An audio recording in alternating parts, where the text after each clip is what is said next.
A lot of people agree that Hyrule Warriors Age of Calamity is not canon to the real Zelda timeline, but I'm here to explain a few reasons on why it could be. This video was majorly inspired by the YouTuber ZeldaDevBy25. I'll link their channel in the description down below. You should go check them out. They made a short very similar to this, but I'm going to be giving some of my theories. To start this video, we're going to take a good long look at the Wild Era timeline. This is the Wild Era timeline. I'm going to give a brief summary of it and then talk about Age of Calamity. The timeline starts with Hyrule Warriors Age of Imprisonment. This game recently came out, and it talks about the Imprisoning War, which happens roughly 10,000 years before the events of Breath of the Wild.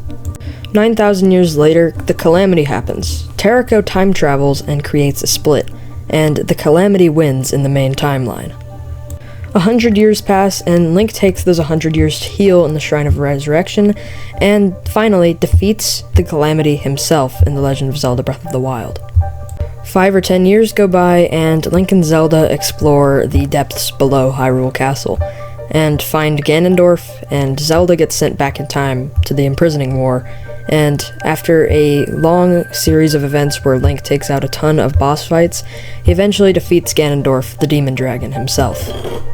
And that's the main Wild Era timeline, but there is one part of it that I want to talk about.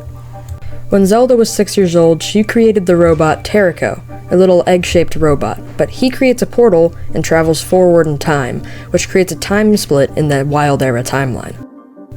And this is where people seem to think that Hyrule Warriors Age of Calamity is no longer canon to the Zelda timeline, because this time split, it allows Ganon to lose the fight in 100 years before Breath of the Wild, which doesn't happen in the main timeline.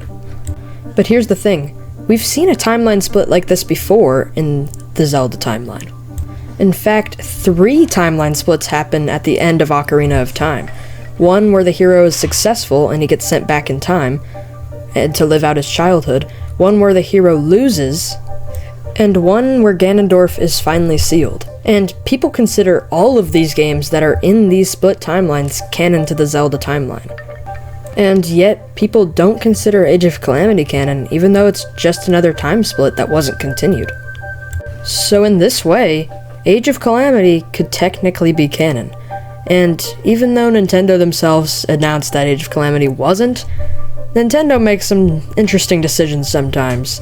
You could technically believe this game is canon to the Zelda timeline because of a split that Terrako created. That's why I personally think that this game could definitely be canon. That got me thinking, what if Nintendo kept doing this alternate timeline and made even more games take place in this one? Maybe this could be a new spin-off games timeline where they put spin-off games. Maybe they make a sequel to the Tingle game that came out.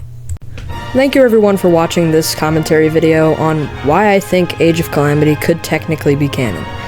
If you guys have any theories or ideas, please comment them down below, and please subscribe and like. Thank you everybody so much for watching. I'll see you in the next one. Bye.